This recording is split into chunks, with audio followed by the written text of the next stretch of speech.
Thank you for joining me. It was a long night as we followed the US presidential election results. I'm sure you were busy analyzing the numbers or pondering how this election might reshape our world. Were you surprised in the end? Trump is back. Yes, he is.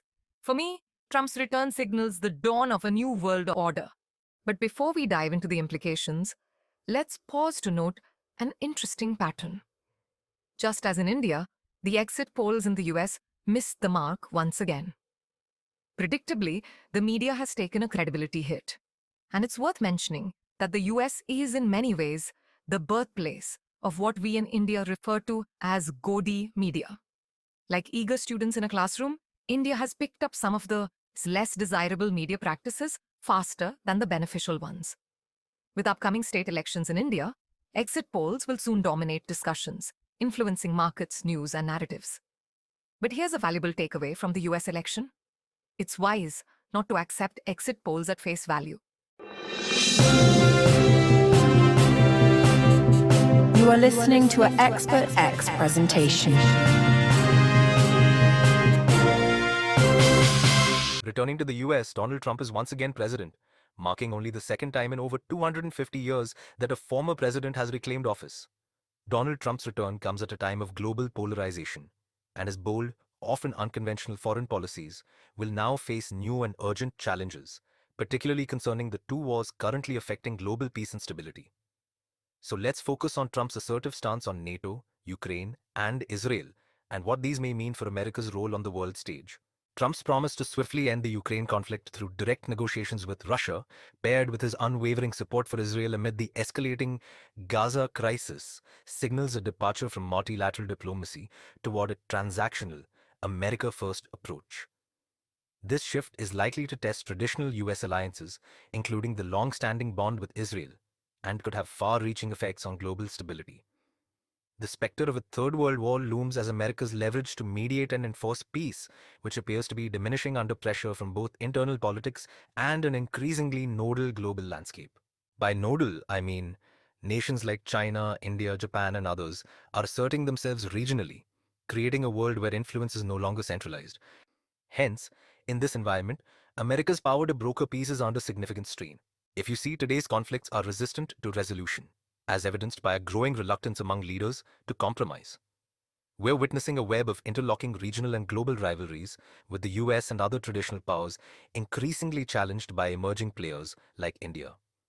It has been observed that India has an independent stances on issues like the Israel-Gaza conflict and the Russia-Ukraine war signal a shift in global dynamics. Similarly, nations are asserting their interests in often opposing directions, like North Korea sending troops to Russia, further complicating the global stage. Turkey is trading highly sophisticated S-400 missiles with Russia while being a crucial NATO partner. Consider Ukraine. Russia's invasion has not only galvanized Western support for Kiev but has also increased European defense spending. Meanwhile, US actions in regions like Sudan go largely unnoticed, as conflicts there barely register in global conversations or high-level summits like the G7 and G20. These examples highlight a new reality, one where regional interests often overshadow humanitarian concerns, contrasting sharply with the roles the US and NATO traditionally play. A major factor in this shift is the perceived erosion of America's moral authority. Historically, the US has positioned itself as a defender of democracy and human rights. There was sort of a proclamation that West wants to see a democratic government in Iraq after Saddam Hussein, or a functioning democracy in Afghanistan. As the history suggests, both these attempts have been a failure. Instead, this image of global democracy proponent of USA is increasingly fractured. In fact, one of the biggest issues for American voters in this 2024 election was the state of democracy itself. Around 35% of voters prioritize defending democracy, underscoring a need for America to walk the talk and address its own issues. A prominent point of criticism is the perceived double standard in US foreign policy. While America condemns Russia's aggression in Ukraine, its stance on Israel's actions in Gaza reveals an inconsistency that doesn't go unnoticed, especially as atrocities continue in countries like Sudan, Yemen, and Lebanon. These crises, however, receive minimal attention in Washington. As Trump returns to power, This perceived inconsistency could shape US foreign policy in profound ways. Trump's approach, bold and deeply personal, could see a shift away from traditional alliances.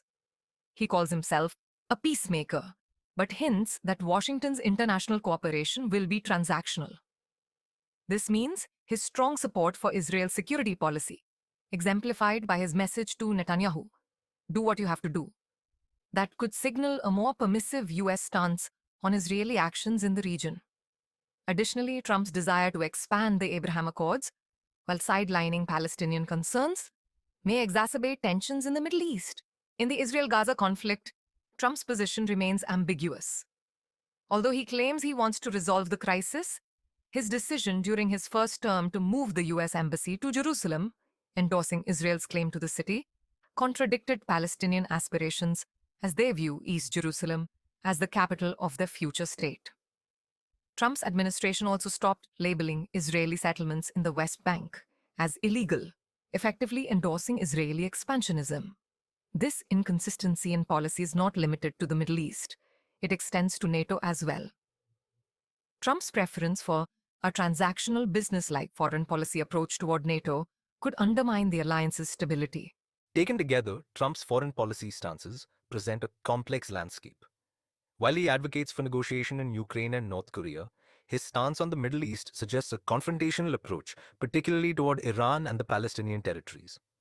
As the US navigates a multipolar world filled with regional powers, Trump's administration will face the challenge of balancing these various tensions. Whether Trump's policies will stabilize or intensify these conflicts remains uncertain.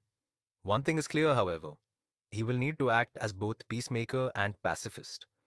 This role is essential in the current climate, though it will undoubtedly be complex and consequential. The stakes are high, and as events unfold, we will continue to monitor and debate their implications. Dear friends, so much from us now. Thank you for tuning in. We look forward to discussing these developments further next week. So, that was yet another Expert X presentation. Please subscribe us for more in-depth analysis. Thank you.